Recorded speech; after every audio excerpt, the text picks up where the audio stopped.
سو آپ دیکھ لیں کہ لوگ کھاتے پیتے تھے، اور آج کل جو ہے لوگ بھرپور طریقے سے کھانے پینے کا جو رجحان ہے وہ لوگوں میں پایا جاتا ہے۔ اور پھر دوسری بات جو یسوع مسیح نے کہی، ان میں بیاہ شادی ہوتے تھے۔ بیاہ شادی آپ دیکھ لیں، مارکیز جو ہیں کتنی زیادہ ہیں ہمارے ملک میں، ویڈنگ ہال جو ہیں، اور لوگ ان کو ہائر کرتے ہیں، اور وہ جو ایک زمانہ ہوتا تھا، ٹینٹ لگائے جاتے تھے، تیاریاں کی جاتی تھیں، وہ اب دور ختم ہو گیا ہے، اور اب مارکیز ہیں، اور آپ کو ہر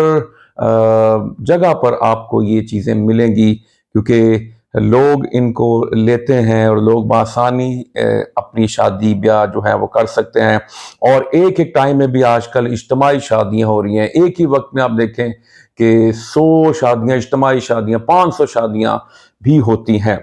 سو لکھا ہے اس دن تک جب تک نوح کشتی میں داخل ہوا اور طوفان نے آ کر سب کو ہلاک کیا۔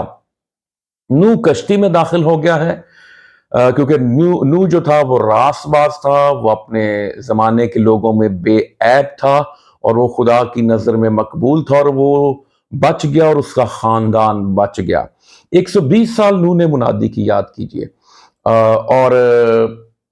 120 سال کی منادی میں صرف 8 زندگیاں بچیں۔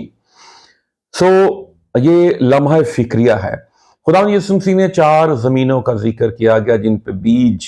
جو ہے وہ پھینکا گیا، لیکن ان 4 جو زمینیں تھیں، یا 4 قسم کے لوگ ہیں جنہوں نے کلام سنا، لیکن ایک شخص جو ہے وہ پھلدار ہوتا ہے، وہ ایمان لے کے آتا ہے، یعنی 4 میں سے 3 لوگ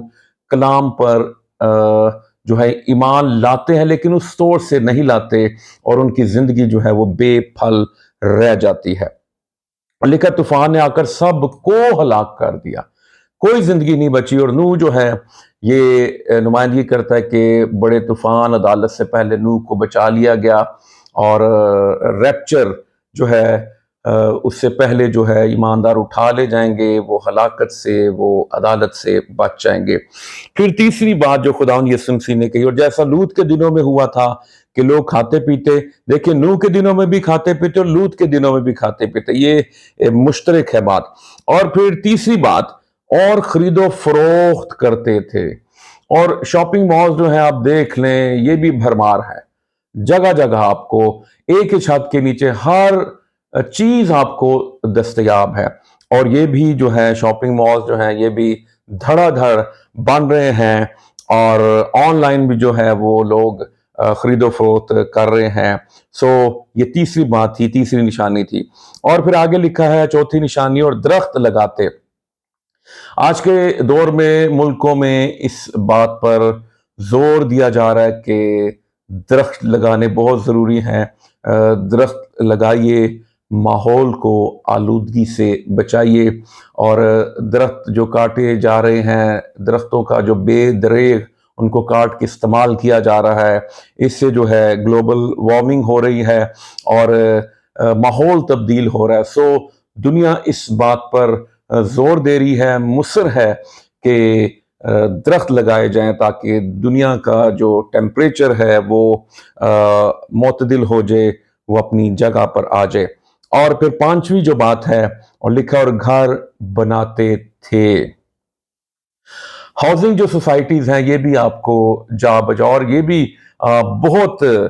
یہ جلدی سے یہ پھیل رہی ہیں، اور یہ کاروبار بھی اپنے عروج پہ ہے، گھر بنانے کا، پلاٹس کی جو خرید و فروخت ہے، یہ لوگ اس طرف بھی راغب ہو رہے ہیں، دھڑا دھڑ ہاؤسنگ سوسائٹیز جو ہیں وہ بن رہی ہے۔ اور لکھا ہے لیکن جس دن لوط سدوم سے نکلا،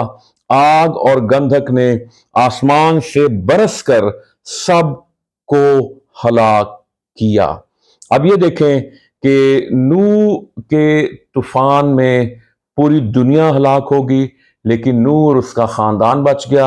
اور پھر لوط کے دنوں میں لکھا ہے وہ جو نشانیاں ہیں، اور لکھا ہے کہ جس دن لوط سدوم سے نکلا، آگ اور گندھک نے آسمان سے برس کر سب کو ہلاک کیا۔ نوح کے ٹائم میں بھی سب ہلاک ہو گئے، اور لوط کے ٹائم میں بھی سب ہلاک ہو گئے، اور ابن آدم کے ظاہر ہونے کے دن بھی ایسا ہی ہوگا۔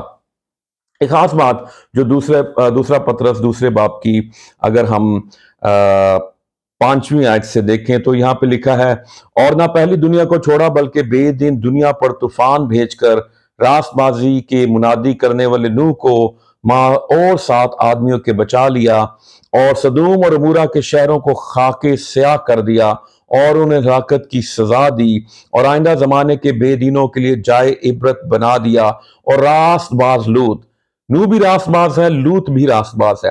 راست باز لوط کو جو بے دینوں کے ناپاک چال چلن سے دکھ تھا، پریشان تھا، رہائی بخشی، چنانچہ وہ راست باز ان میں رہ کر اور ان کے بے شرع کاموں کو دیکھ دیکھ کر اور سن سن کر گویا ہر روز اپنے سچے دل کو شکنجے میں کھینچتا تھا۔ تو خداوند دینداروں کو آزمائش سے نکال لینا اور بدکاروں کو عدالت کے دن تک سزا میں رکھنا جانتا ہے۔ جیسے خدا نے آگ اور گندک سدوم اور عمورہ پر بھیجی، تباہ کر دیا، لیکن خدا نے لوط کو اس ہلاکت سے، اس تباہی سے، اس عدالت سے بچا لیا۔ یہ اشارہ ہے کہ ایماندار جو ہیں، جو کلیسیا ہیں، جو خدا کے لوگ ہیں، وہ اس عدالت سے، ان ساری جو بڑی مصیبت میں جو کچھ ہی ہوگا، اس سے کلیسیا پہلے اٹھا لی جائے گی، ریپچر ہو جائے گا۔ ہم خدا ان کا شکر ادا کرتے ہیں، اور دیکھیں یسوع مسیح نے بھی نوح اور لوط کی بات کی، اور یہاں پر بھی ان دونوں کا نام جو ہے پطرس رسول لے رہا ہے کہ وہ یہاں پر بھی نوح کی بات کر رہا ہے اور یہاں پر بھی لوط کی بات کر رہا ہے۔ دونوں کے وقت میں دنیا جو تھی وہ انتہائی جو گناہ میں اور بدی اور بدکاری میں ملوث تھی، اور سدوم اور عمورہ کا بھی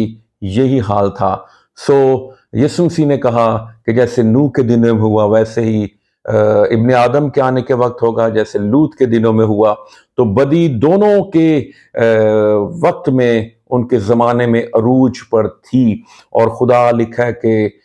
دنیا کو بنانے سے ملول ہوا، غمگین ہوا، رنجیدہ ہوا۔ آج بھی بدی عروج پر ہے، اور میں سمجھتا ہوں کہ خداوند یسوع مسیح آنے والے ہیں، اور ہمیں اپنے آپ کو اس کی جلالی آمد کے لیے تیار کرنا ہے۔ نہ صرف اپنے آپ کو تیار کرنا ہے، بلکہ اور بہت سی زندگیوں کو اس کے پاس لے کر آنا ہے، تاکہ وہ زندگیاں ہلاکت سے، تباہی سے، عدالت سے بچ جائیں اور خدا کی بادشاہت میں، جلالی بادشاہت میں شامل ہو جائیں۔ خداوند آپ سبوں کو برکت دے، آمین۔